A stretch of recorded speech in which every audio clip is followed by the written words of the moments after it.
I want to go back quickly to the relationship between democracies and economic systems. Mostly that there's a benefit to democracy in creating growth. And I was wondering if you're able to sort of parse the mechanisms that go into that, because one of your papers, you talk about the huge variance in autocracies, that some do really well. And of course, the ones who do worse are often autocracies as well. So I was wondering if democracy is just a proxy for certain things that we know are good for the economy. Yeah, yeah. Now these are the million-dollar questions that kind of Sure. people working on this try to deal with every day. So these are exactly the concerns, right? That there's something else than democracy that basically goes together with it. That is driving growth and as you say, kind of this variation among autocracies might actually indicate that there could be something else. And I definitely think there are lots of things that influence economic growth. I think one reason why democracy still might be relatively important, despite all this variation, and I'll get back to the mechanisms and the variation in a second. But one reason why is that democracy, kind of given that it shapes who we select as leaders, and these leaders matters for all kinds of policies, from investment policies, and now we're talking about even just talking about economic policies, innovation policies, things that shape technological development and which is super important for growth in the long term. Education policies, which is really important for the knowledge and skills of the workforce, which is in turn extremely important for growth. So because democracies shape who we select as leaders, and these leaders have different interests and capabilities, and also because democracy disciplines politicians in the sense that if I know that I'm up for re-election in a free and fair fight, then I certainly don't want a tanking economy. And this is a very powerful incentive that a democratically elected leader needs to take into account. If you're an autocrat who sits relatively safe, you might not worry all that much about it. You would still not want to kind of tank the economy to that extent that you kind of spur a revolution. So there are still some constraints. But after all, it's harder to organize a revolution than throwing out an incumbent through free and fair elections. It's less of a risk. So basically, because democracy then shapes these incentives of the leaders, the politicians, basically in power, and they are the ones who select these different policies. This is why democracy matters for growth. So there's nothing kind of magical or anything with democracy as such that makes growth kind of appear, but it's through these kind of channeling the kind of who we select as leaders, how we put incentives on them to pursue different policies. And this in turn affects investments and technological change and human capital and all the other things we know are important for growth. So that's why it's important. When it comes to kind of why are these kind of the findings are mixed, what are the mechanisms? Exactly because there are so many channels, it means that democracies might kind of select leaders who are really good at few things, but not particularly good at other things, or not incentivized to do other things. So, and if I am to concretize a bit, so let's say that you're a democratically elected leader and you require in a relatively poor country where most people live in the countryside. One thing that people in the countryside would care a lot about is education for their children. So education and healthcare is something that voters across many different countries care a lot about. And in many autocracies, what you see is kind of excellent schools in the cities, especially in the wealthier urban areas where the kind of business people and generals and all the people that autocrats kind of tend to need support from. Where they live, you tend to have good schools, but not necessarily poor rural areas. If you're a democratically elected leader, that's where your voters, kind of a large share of the voters live. So this gives you an incentive to channel some of these resources that you might otherwise use for other projects to building schools in these areas. So kind of providing education for a broad segment of the population, that's something that democracies does relatively well. So eradicating illiteracy, for example. Not necessarily providing higher quality education, but at least they're providing schools for everyone.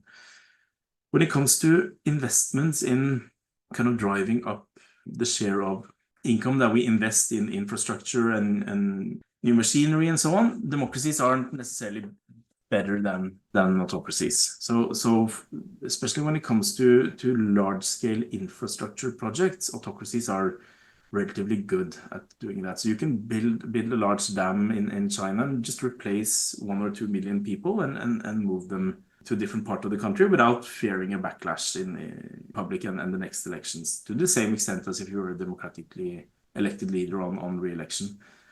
But one positive aspect of autocracies being really good at kind of curtailing consumption, if they like, is that they force people to save. And they're much better at forcing people to save, which means that they accumulate more capital that they can use for investments.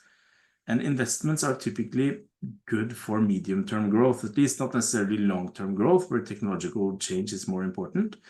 But having a lot of capital to invest in infrastructure and factories and so on is good for medium-term growth. So this is one area where autocracies are often assumed to have an advantage. It seems from more recent studies that democracies are able to partially mitigate that advantage by attracting more foreign capital. So even if you're worse at kind of forcing your own citizens to save, it's easier to attract foreign capital, in part because democracies are better at protecting property rights. So dictators often expropriate capital, or they can be expected to do it. And then even if you save a lot, you don't want to invest it in that economy. So maybe you rather try to kind of invest in Swiss banks, for example. So, but this is just one example saying that there are probably different benefits and drawbacks of having a democratic system in terms of things that can in turn affect growth through different channels. But overall, I think democracy is really good at kind of education and also putting in place a framework for innovation and adopting new ideas from abroad. So diffusion and learning of new technologies. And these things are really, really important for long-term growth. So this is my best guess on why democracies on average tend to do a bit better, according to many studies, is that they're better at kind of these knowledge aspects, kind of generating more educated people and being better for technological change, basically. So we talked about at the very beginning, democracy is sort of a normative good, at least in government, but there's other powerful institutions in our lives that are not democratic. And I was just wondering about the value of other democratic institutions besides the government. It's a big question, and again, I think we face some of the same questions that we dealt with initially in terms of democracy and participation and kind of broad participation being viewed as a good, even in the workplace. So having a boss that basically is able to kind of bring people along and allow them to participate, that might have a benefit in itself. But then it comes at certain costs, right? So this is true also for democracies when it comes to kind of quick decision making. If that's something that's required in your business, kind of day to day on core issues, then a very democratic decision structure might have some drawbacks, since it's hard to make effective decisions the more people you are. You can certainly design voting systems and so on for trying to channel and aggregate preferences, but it's harder when you have more people. So that might be one issue, at least when it comes to day-to-day decisions. So there's a reason why we have kind of executive managers often in different organizations. But that being said, I mean, there are still often some of the same benefits also that apply to democracies at the national level. I think would apply to other organizations as well. So we often talk about university democracy or organizational democracy, democracy in firms.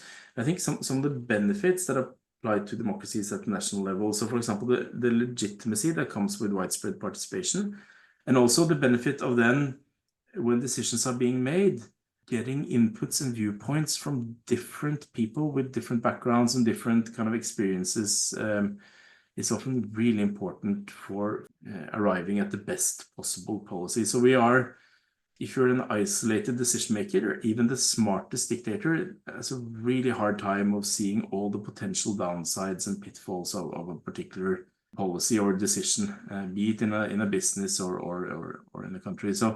So when you have these kind of the more democratic decision structures in regular organizations as well, I think you get more kind of views. You have a You can become more of a learning organization in the sense that you also get reporting back on things that don't work and expectations on what kinds of decisions that wouldn't work. That's one benefit of having a more democratic organization.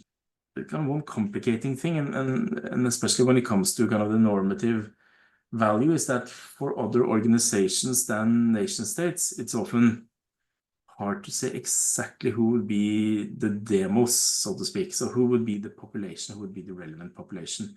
So you see this in university elections, for example. So we have a weighted voting system actually at our university where basically faculty, when we vote for our rector at the university, tenured faculty such as myself have a much kind of larger vote than a university student. Now that would fly in the face of this notion of political equality if it were a kind of national democracy. And I might put myself at risk here of becoming unpopular with the students, but I think there is something different to an organization or workplace such as university. If I am to work here from now, I'm 43 years old and going to work here hopefully until I'm 70 at least, and then longer. Mm-hmm. There's a different stake than in how the university is run compared to, let's say, a master's student who is here for 2 years. And I think also with firms, and this is the notion of kind of stakeholders. And if someone puts in kind of $5 million in stocks, and I buy stocks for $10, so what would then be appropriate? Would it be appropriate if I had the same saying in this firm? So there's something about the stakes, and also kind of where do you draw the boundaries? So would consumers, for example, be allowed to vote? So these are tricky questions. It doesn't mean that you should disregard democracy at the firm level or other organizations, but it means that it's much harder, and it's not necessarily giving that equal weighting of votes is the way to go. You could still have then more weighted systems where you weigh according to some other principles. So for example, number of stocks or a number of years left on the university.